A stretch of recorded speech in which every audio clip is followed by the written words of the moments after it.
오늘 새벽에 함께 볼 말씀 잠언 1장 20절에서 33절까지 말씀 우리 같이 한 목소리로 읽겠습니다. 지혜가 길거리에서 부르며 광장에서 소리를 높이며 시끄러운 길목에서 소리를 지르며 성문 어귀와 성중에서 그 소리를 말하여 이르되 너희 어리석은 자들은 어리석음을 좋아하며 거만한 자들은 거만을 기뻐하며 미련한 자들은 지식을 미워하니 어느 때까지 하겠느냐. 나의 책망을 듣고 돌이키라. 보라, 내가 나의 영을 너희에게 부어주며 내 말을 너희에게 보이리라. 내가 불렀으나 너희가 듣기 싫어하였고 내가 손을 폈으나 돌아보는 자가 없었고 도리어 나의 모든 교훈을 멸시하며 나의 책망을 받지 아니하였은즉 너희가 재앙을 만날 때에 내가 웃을 것이요 너희에게 두려움이 임할 때에 내가 비웃으리라. 너희의 두려움이 광풍같이 임하겠고 너희의 재앙이 폭풍같이 이르겠고 너희에게 근심과 슬픔이 임하리니 그때에 너희가 나를 부르리라. 그래도 내가 대답하지 아니하겠고 부지런히 나를 찾으리라. 그래도 나를 만나지 못하리니 대저 너희가 지식을 미워하며 여호와 경외하기를 즐거워하지 아니하며 나의 교훈을 받지 아니하고 나의 모든 책망을 업신여겼음이니라. 그러므로 자기 행위의 열매를 먹으며 자기 꾀에 배부르리라. 어리석은 자의 태보는 자기를 죽이며 미련한 자의 안일은 자기를 멸망시키려니와 오직 내 말을 듣는 자는 평안히 살며 재앙의 두려움이 없이 안전하리라. 아멘. 말씀 가운데 귀한 은혜가 저와 여러분에게 있기를 소망합니다. 어제부터 저희 방에 이제 전기가 나갔어요. 그래서 누전 차단기가 내려가서 지금 이제 아직까지 안 올라가고 있는데, 평소에 쓸 때는 몰랐는데 이게 참 전기가 얼마나 소중한지요. 안 들어오니까 아무것도 할 수가 없더라고요. 뭐 컴퓨터든 뭐든 작업을 해야 되는데 뭐 복사기 출력도 해야 되고 그런데 진짜 아무것도 할 수 없더라고요. 그러면서 드는 생각이 평소에 참 누리고 있는 게 많았구나. 평소에 아무렇지 않게 잘 쓰고 있었는데 이게 그냥 전기가 탁 안 들어오니까 불편한 게 정말 한두 가지가 아니고 어떤 일을 하기도 참 힘들어지는 것을 깨닫게 되었습니다. 여러분, 우리가 사실 평소에 누리고 있는 것이 얼마나 많은지요. 그냥 작동되고 돌아가고 있다는 것 자체가 얼마나 큰 은혜인지요. 우리가 그 은혜를 또 이 전기가 안 들어올 때 깨닫는 불편함처럼 우리가 이 지금 누리고 있는 은혜를 잊지 않고 늘 감사할 수 있는 마음 가질 수 있기를 바랍니다. 우리 손이 움직이고 걸을 수 있는 것도 하나님의 은혜인 줄 믿습니다. 오늘 이 새벽기도 드릴 수 있는 것도 하나님의 은혜인 줄 믿습니다.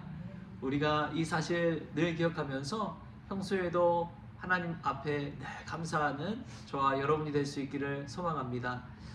오늘 잠언 말씀 보면은 또한 지혜가 길거리에서 부르고 광장에서 소리를 높이고 또 시끄러운 길목에서 소리를 지르며 성문과 또 성문 어귀와 성중에서 그 소리를 바란다고 이야기합니다. 무슨 소리냐? 그냥 어디 가든 지혜가 있다는 거예요. 지혜가 우리를 부르고 우리에게 외치고 있고 우리에게 말하고 있다는 것입니다. 그럼에도 불구하고 우리는 그 지혜의 소리를 듣습니까? 안 듣습니까? 안 듣는다는 거예요.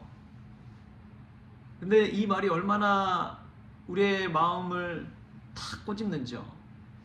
여러분, 지혜 말씀 하나님께서 우리에게 이 성경 말씀 다 주셨잖아요.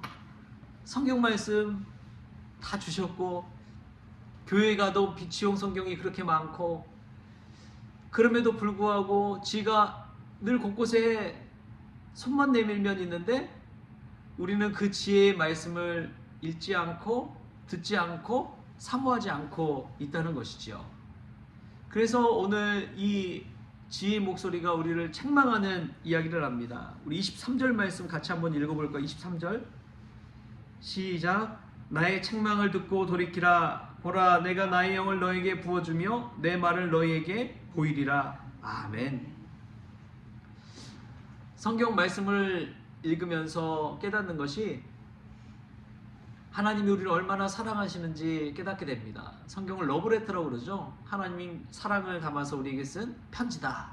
근데 이 성경을 읽다 보면 알 수 있는 것이 오늘 지혜도 마찬가지지만 하나님은 구약에서도 보면은 아브라함, 이삭, 야곱 뭐 믿음의 조상들도 보내주셨지만 수많은 선지자들을 보내주셔서 이사야, 예레미야, 뭐 아모스 이런 선지자들을 보내주셔서 하나님의 말씀을 듣게끔 하셨습니다.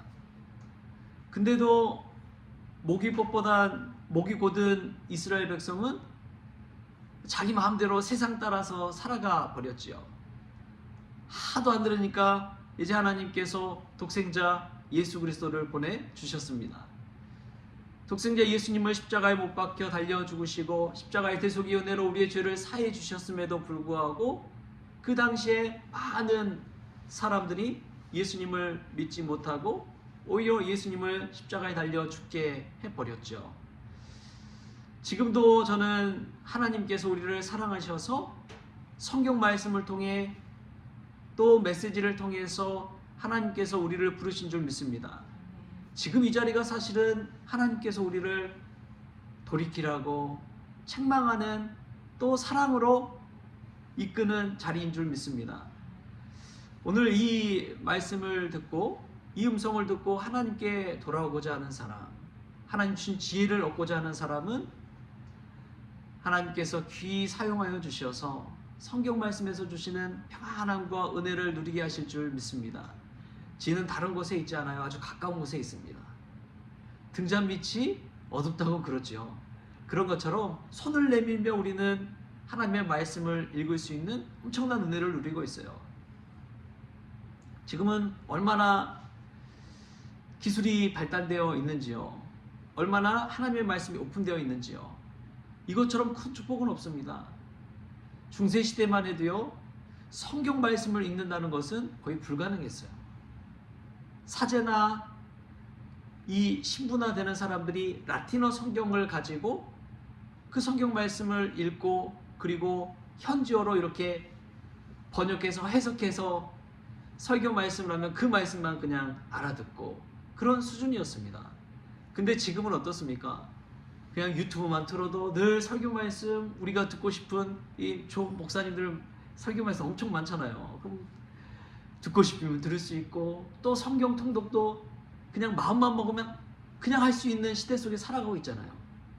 그런데 오히려 우리가 예수님을 처음 믿던 그때보다도 더 성경을 멀리하는 것 같아요.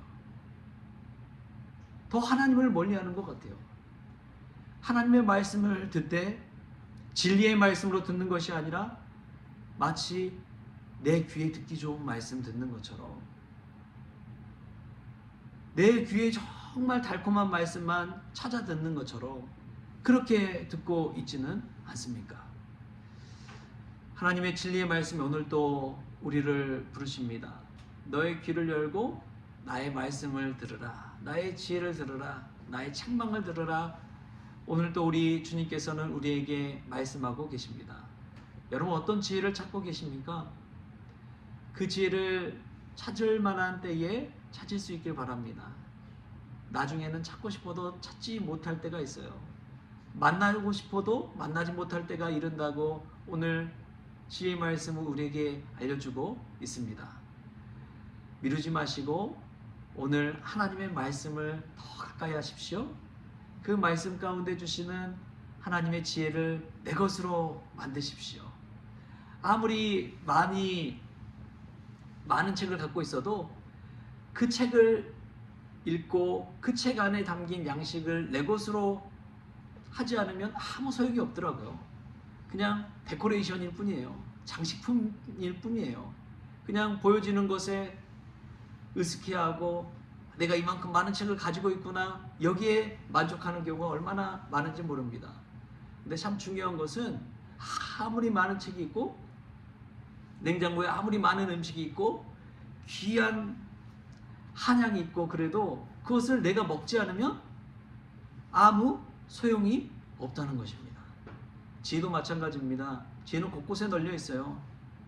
풀 한 포기 속에서도 날아가는 새 속에서도 수많은 곳에서도 하나님을 찾을 수가 있습니다. 여러분 이 하나님의 지혜 말씀에 우리의 귀가 열릴 수 있기를 축복합니다. 그런 자에게 주시는 축복이 있어요. 우리 오늘 말씀에서 한번 볼까요? 우리 말씀 32절, 33절 말씀 같이 한번 읽겠습니다. 32절, 33절 시작. 어리석은 자의 태보는 자기를 죽이며 미련한 자의 안일은 자기를 멸망시키려니와 오직 내 말을 듣는 자는 평안히 살며 재앙의 두려움이 없이 안전하리라. 아멘. 하나님의 지혜가 주는 것이 무엇이냐? 두려움과 멸망과 태보가 아니라 평안히 살게 해주신다는 것입니다. 여러분, 이 평안은 세상이 주는 평안과는 다른 것이지요. 우리 예수님 주는 평안도 다른 것이지요. 우리는 마치 마태복음 14장에 나오는 이 갈릴리 바다 거센 풍랑에 배를 타고 두려움과 또 걱정과 염려로 살아가는 그 제자들과 같습니다. 거친 풍랑이 몰아칠 때 두려움이 엄습해 오지요. 배가 뒤집히진 않을까. 그런 두려움이 엄습해 올 때 무리를 걸어서 예수님이 가까이 오십니다. 그리고 예수님이 그 바람과 이 물을 잠잠케 하신 것이지요. 그러자 예수님이 함께 계시니까 얼마나 평안해지는지요. 여러분, 마찬가지입니다.